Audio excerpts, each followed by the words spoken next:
Hi students, today we are going to discuss about spherical mirrors. First you should know about the spherical surface.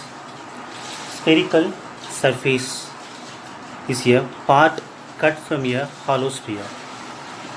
Let us take this ball. It is an example for hollow sphere.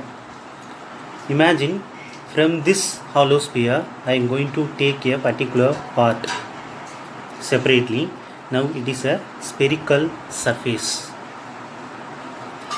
So spherical mirrors are generally made up of glass. Here you can see the spherical mirror. One surface of the mirror is silver. That means one side is coated, there you can't see the reflection. The reflection takes place at the other polished surface. There are two spherical mirrors.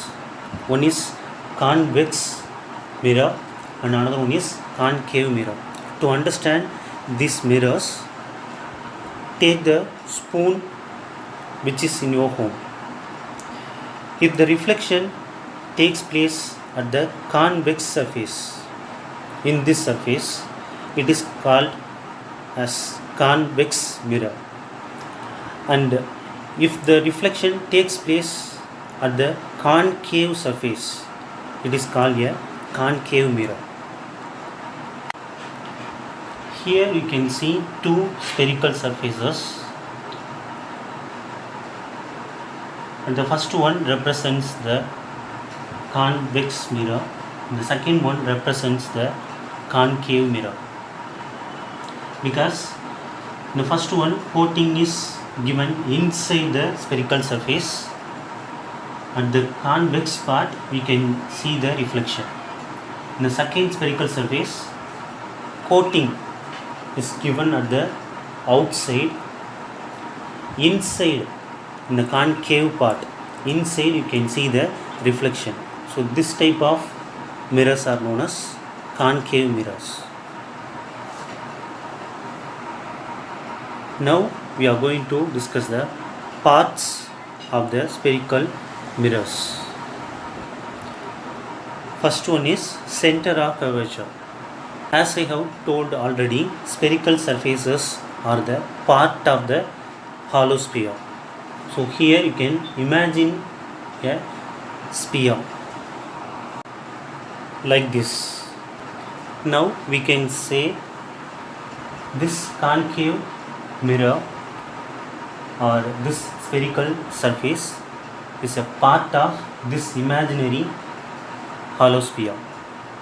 The center of this imaginary sphere is only known as center of curvature.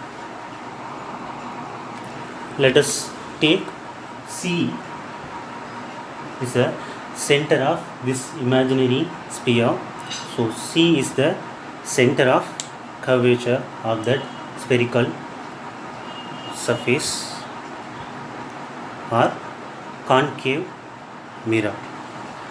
Next one is radius of curvature.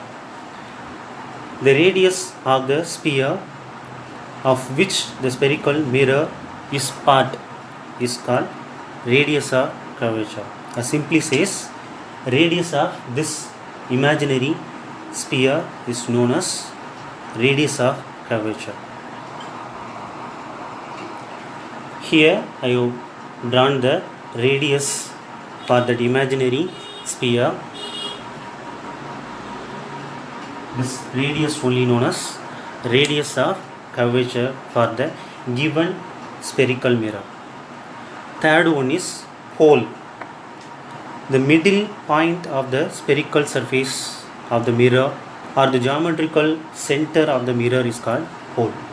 So the pole is the center of the spherical surface. Or here you can see, for this spherical mirror, center will be here. So the center part of the mirror is known as pole, which is given by the letter P.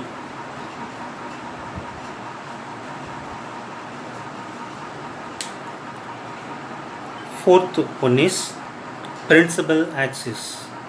The line joining the pole and the center of curvature is called principal axis of the mirror.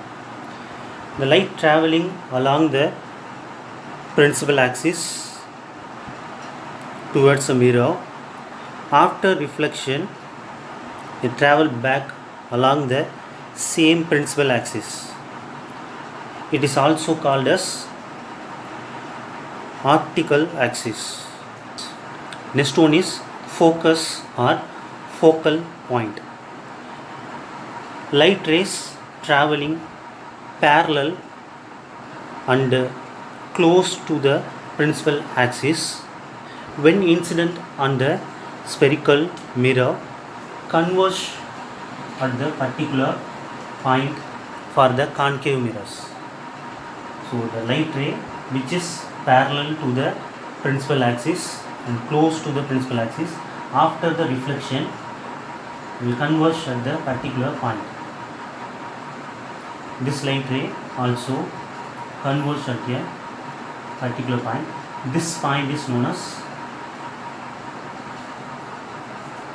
focal point, which is given by the letter F.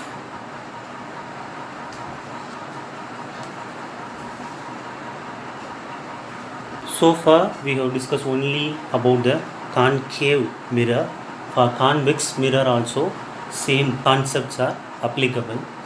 For this you can imagine the sphere here. So it has a center here. It is a center of curvature for convex mirror. The center of the convex mirror is also known as pole. The line joining these 2 points is known as principal axis. Imagine a light ray which is parallel to principal axis and very near to principal axis. It's going to incident in this direction. In the coated area there will be no reflection. So here in this surface only there will be a reflection. So light ray is incident in this surface, that will be diverged. So the reflection takes place in the convex mirror like this only. So that's why it is also known as diverging mirror. It is appear to diverge from a point for this mirror on the principal axis. You can extend that line. There you can get a point which is known as focal point for the convex mirror. Now we can compare for the concave mirror. All the light rays after the reflection they will converge at a particular point which is known as focal point. For the convex mirror it appears to be diverged from a particular point. For convex mirror that is only known as focal point.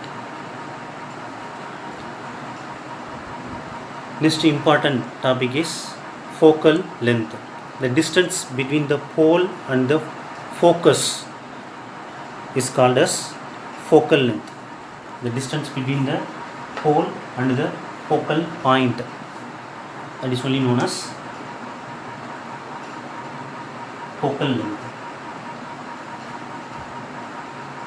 So which is given by the letter small f. Let us take the last term, focal plane. The plane through the focus and which is perpendicular to the principal axis is known as focal plane. In the next video we will discuss about the relation between the focal point and the radius of curvature. Thank you.